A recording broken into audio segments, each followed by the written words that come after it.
Il était une fois Elikia. Notre histoire débute en mai 1968. Coïncidence ou signe du destin, en ce mois de mai, loin du bruit et de l'agitation du pays d'origine de ses parents, où ses aînés se battaient pour plus de liberté, au cœur de notre belle Afrique, naissait un petit garçon. En ce jour de bonheur pour sa famille et ceux qui les entouraient, ils donnèrent symboliquement au nouveau-né le nom de Elikia, qui signifie espoir en idiome local. Notre petit garçon grandit donc au cœur de l'Afrique. Comme beaucoup d'enfants blancs qui eurent la chance et l'avantage d'y naître et d'y être élevés, il fut éduqué entre deux civilisations. De ses parents et de l'école française, il acquit l'éducation de ses origines et de sa culture générale. De son pays natal, il reçut les plus belles leçons de vie. En effet, loin de ses livres et de ses cahiers, avec les enfants de son quartier, il découvrit l'expression même de la liberté à travers la beauté de ce continent où il avait eu la chance de naître. Devenu adolescent, comme nous tous, il rentra au pays de ses origines pour y achever ses études. Mais, et encore une fois, comme beaucoup d'entre nous, il n'eut qu'une envie, qu'un but, passer ses diplômes et rentrer sur le continent de son cœur. Notre jeune homme eut de la chance, ses parents y vivant toujours, il put y retourner. Et là, riche de ses nouveaux apprentissages et de sa nouvelle vision d'adulte, il en tomba follement amoureux. Commença alors pour lui la belle saison du bonheur et de l'insouciance. Cette saison fut magnifique, belle comme la saison des pluies, quand des savanes blondes aux forêts équatoriales, des déserts aux rivages océaniques, la vie animale et végétale reprend ses droits. Son histoire d'amour avec l'Afrique se renforça. L'esprit et le cœur ouverts à tous, il apprit aussi à respecter la sagesse des tribus qui y vivaient depuis la nuit des temps. Il s'imbiba de leur immense sagesse et du respect qu'ils portaient à leurs terres nourricières et à la vie qui y foisonnait. Ainsi, en vieillissant, il devint de plus en plus sage. Il aimait la nature si généreuse et la faune si diverse. Il aimait les fleurs et les vagues sauvages qu'il avait appris à chevaucher. Il aimait la pluie qui donne envie de danser et le son rythmé des tam-tams. Il aimait les rires et la gaieté inhérente à ces peuples, même les plus démunis. Cette insouciance qui leur permettait de supporter les aléas de leur vie. Cet optimisme qui leur permettait de survivre, de se contenter de peu et toujours avec le sourire. Et comme son cœur était plein de tous ces bonheurs, il vit la douleur de la déchirure de ceux qui devaient quitter à jamais cette Afrique tant aimée. En parlant avec eux, il se remit en question et découvrit que si lui aussi il devait rentrer au pays, il n'y survivrait peut-être pas, tout comme ceux qui parfois se contentent de n'être plus que les spectateurs de leur vie, ayant perdu le goût du bonheur. Alors, comme il avait tant vécu, il décida de donner à son tour. Elikia, ce surnom qu'il portait depuis sa naissance, devint son nouveau credo. Assis à son bureau, admirant les fleurs de son jardin, brillantes de la dernière pluie, lui vint une idée. Il avait envie de redonner un peu d'espoir à tous ceux qui, en partant, avait tout perdu. Il voulait tisser une corde qui relierait tous les Africains d'hier et d'aujourd'hui. Les yeux dans le vague, il réfléchissait. Soudain, son regard se posa sur son ordinateur. Les rouages de son cerveau tournèrent plus vite. Une idée fabuleuse faisait son chemin dans son esprit. Elikia tenait la solution.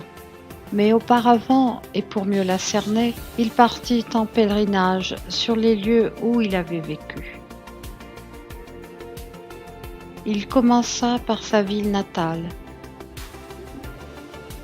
et repensa à la légende des Mami Wata devant les marigots couverts de jacinthe d'eau.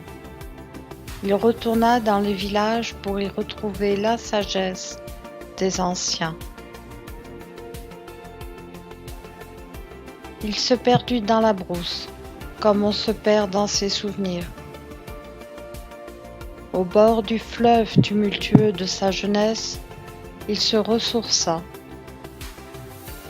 Il s'assit sur les plages interminables et rit comme un enfant, en observant les petits crabes qui couraient toujours sur le sable mouillé. Il prit dans sa main une porcelaine polie par le sable et sourit à sa lointaine enfance. Il se promena longtemps dans les pas de son passé, sur les traces évanescentes qu'il avait laissées. Puis, il rentra chez lui. Il était prêt. Elikia, espoir, se mit à l'ouvrage. Dans ce monde nouveau où nous vivons à présent, loin du siècle passé, il existe de nombreux moyens de ne plus rompre les liens. Fini les courriers tant désirés qui n'arrivaient jamais. Excite le téléphone ou la télévision qui fonctionnait quand il le voulait. Du siècle de sa naissance était née une magnifique invention qui, grâce aux nombreux satellites qui tournent dans les cieux, au-dessus de nous, nous permet de joindre ceux qui sont loin en quelques minutes. Le sourire aux lèvres, Elikia se mit à taper sur son clavier. C'est ainsi qu'en 2009, Elikia créa son village virtuel. Je dis village car il n'existe pas d'autre mot plus juste pour son idée, son bébé, sa création. Bien mieux qu'un jeu vidéo et surtout plus intéressant. Ne croyez pas qu'Elikia, le bien nommé, se soit contenté d'inviter toutes ses relations à venir vivre quelques heures par jour dans le village. Non, il a poussé plus loin son idée. Dans son village virtuel, il a aussi accueilli grand nombre d'isolés, des âmes en peine qui ne savaient plus où habiter et pourquoi vivre, des migrants qui n'avaient jamais désiré quitter l'Afrique. Le village s'ouvrit à eux, tous les contraints à l'exil par la retraite, les mutations, ou tout simplement par la vie qui joue aux humains que nous sommes trop souvent de mauvais tours. Ils sont venus au village et là, sous l'arbre à palabres, ils ont retrouvé d'autres exilés comme eux, d'anciens et de nouveaux amis. Elikia, toujours au service de la cause, s'occupe de chacun, un petit mot gentil, une petite attention, une plaisanterie ou tout simplement sa présence. Infatigable chef de ce joli village qui s'agrandit régulièrement. Il est là, discret mais présent, prêt à aider et bien sûr à nous faire sourire, voire rire. Le soir à l'apéro, avec un mojito bien tassé, une coupe de champagne, un whisky soda et quelques arachides à grignoter. C'est un vrai chef, notre Elika, actif et attentif.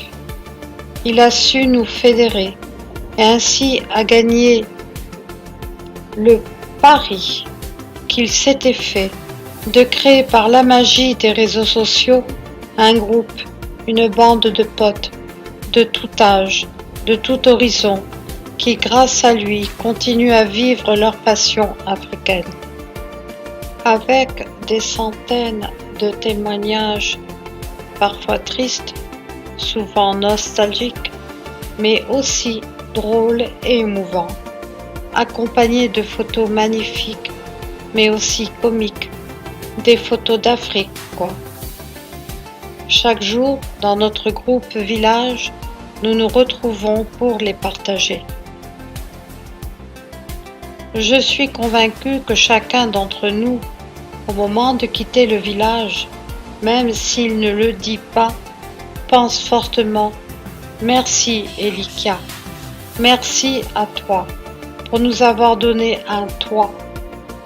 Merci à toi d'être là pour nous, tes administrés. Merci à toi pour ce temps que tu nous offres si généreusement. Merci à toi d'être Elika, l'espoir devenu réalité.